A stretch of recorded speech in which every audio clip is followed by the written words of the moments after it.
আসসালামু আলাইকুম ভিউয়ার্স, আশা করি আপনারা সবাই ভালো আছেন। আমরা আলহামদুলিল্লাহ ভালো আছি। আজকে আমি ইলিশ মাছ ভাজবো আর ইলিশ মাছ বেগুন দিয়ে রান্না করব।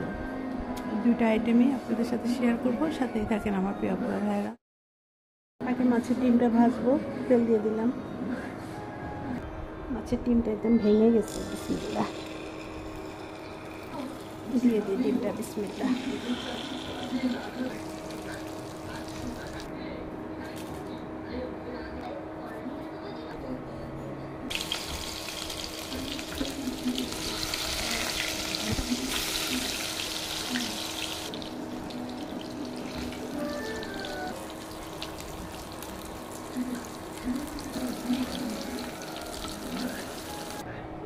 মাছ ভাজাটা হয়ে গেছে, নামাই নিলাম।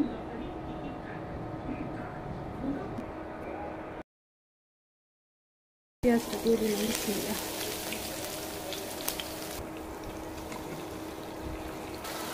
মশলাটা কষানো হয়ে গেছে, বেগুনটা দিয়ে দিয়ে বিসমিল্লাহ।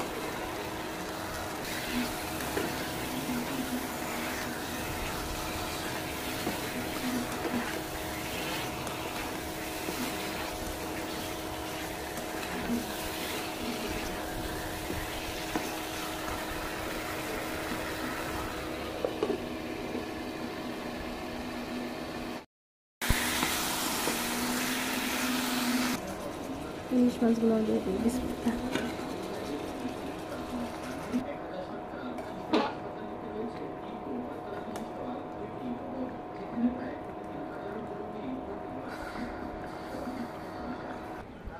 তরকারিটা অফ হয়ে গেছে, চুলাটা অফ করে দিলাম।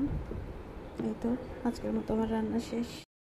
আজকে আমার রান্নাটা হয়ে গেছে। ইলিশ মাছ ভাজলাম, ইলিশ মাছ বেগুন দিয়ে পাতলা ঝোল করলাম, ভাতটাও হয়ে গেছে। মাংসের তরকারিটা আজকে আর বের করে নেই, গরম করে নেই, লাগবে না, এটা দিয়েই হয়ে যাবে। এই তো আমার প্রিয় আপুরা ভাইয়ারা, আপনারা কষ্ট করে আমার ভিডিওটা একটু দেখবেন। যদি ভালো লাগে লাইক শেয়ার কমেন্ট করবেন, সাবস্ক্রাইব করবেন। এই তো, আল্লাহ হাফেজ, আসসালামু আলাইকুম।